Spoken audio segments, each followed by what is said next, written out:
Topping today's news, police on Grand Bahama investigating the discovery of a burnt body found this morning. Police reporting a plane crash between Andros and New Providence.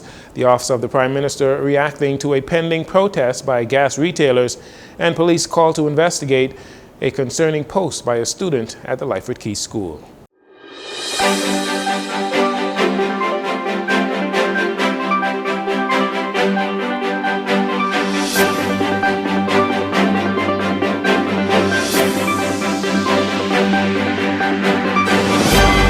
Good evening, Bahamas. I'm Jarino Saunders. This is your JCN Evening News. It's a pleasure to have you join us. This morning, police on Grand Bahama were on the scene of what is believed to be the country's latest homicide. Early reports say that police in the second city discovered a body burnt in a vehicle on Jack Hayward Bridge. Details were still sketchy at the time as investigations they'll continue. Additional information will be forthcoming. There are 86 murders on record so far this year, according to JCN's records. Around 3 p.m. today, police say they received reports of a plane crash about 8 miles off the western tip of New Providence with 6 people on board. Reports are that the pilot was able to execute an emergency landing that allowed passengers to disembark the vessel and put on their life vests and safely exit the aircraft for the most part. And they were in the water awaiting rescue. The Royal Bahamas Defense Force and the Coast Guard, the U.S. Coast Guard, both responded to the scene of the crash. Unfortunately, at this time, we have to report that there are reports of 2 casualties as investigations continue into the cause of that crash and the rescue of the remaining passengers on board that flight.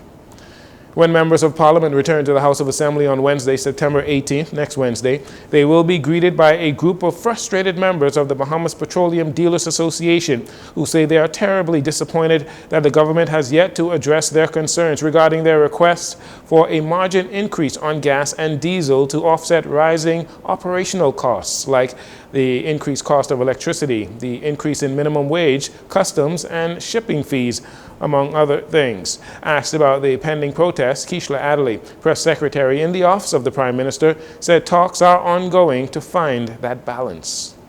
Yes, we understand that there are some grievances. This is an ongoing matter. Obviously, the gas retailers are seeking increases. I can tell you that talks have continued with the office, in particular the Ministry of Finance, to come up with a formula.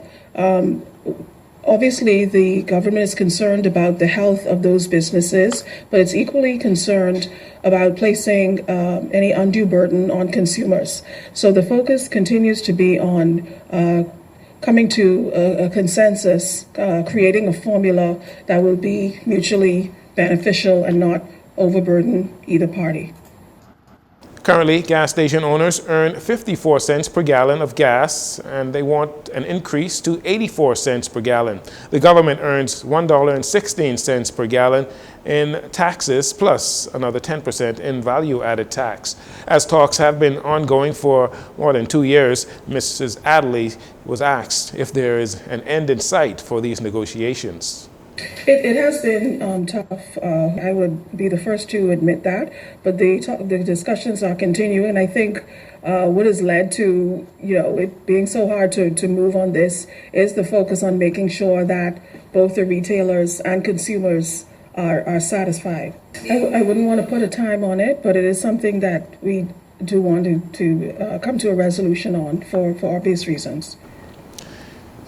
In lieu of the requested margin increase, the government in the past has assisted the gas station owners with rebates in the millions of dollars. Considering the climate involving school shootings in the United States right next door to us, Lyford Key School officials became very concerned when an online image of a gun allegedly related to a male high school student there. So they brought in the police relatively quickly to investigate. Assistant Commissioner of Police Chaswell Hanna updated the media on the situation. Last evening, the police received information from school administrators of the Lyford Key International School of a possible safety concern at that school involving some of its 9th grade students. Just some inappropriate social media banter. Some of it involving some Google search photographs of some weapons, but there was no actual weapon At no time student brought any weapon on campus or anything of that sort. Police are encouraging parents to pay attention, closer attention to your children's social media activities to ensure they are not being negatively influenced. Meanwhile, officials at the Life at Key School say they have increased security measures and they too will be monitoring social media much more closely. And finally, in this segment, after Prime Minister Philip Davis acknowledged that he is not willing to reveal the names of political donors to his party and that campaign finance reform is not a priority for his administration, Free National Movement Chairman Dr. Dwayne Sands accused the PLP of failing to fulfill a number of their election campaign promises. You see, because they never had any real purpose, the PLP keep abandoning their general election promises, big time. They promise shelters for domestic abuse victims over and over and over, and yet they are failing these victims. They promise legislation to deal with campaign financing, and now the Prime Minister said that a matter vital to improving the quality of our democracy, that ain't important to him.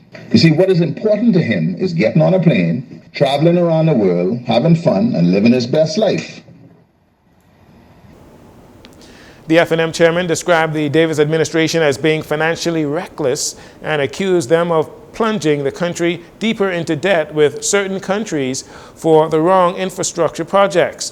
The F&M chairman also responded to comments by PLP chairman Fred Mitchell, who earlier this week warned voters not to return the F&M to power in 2026 because the F&M, he says, are cruel masters who would victimize those that do not support them. In one of his typically weird voice notes, he went on and on about victimization. So for Fred Mitchell and the PLP to talk about victimization is like, I don't know, it's like someone famous for lying giving someone else advice on telling the truth. The purpose of power or office is to serve the common good. But this crew, the PLP, they don't even pretend anymore because all they are interested in is getting things for themselves. And mind you, only connected PLPs are getting everything they want.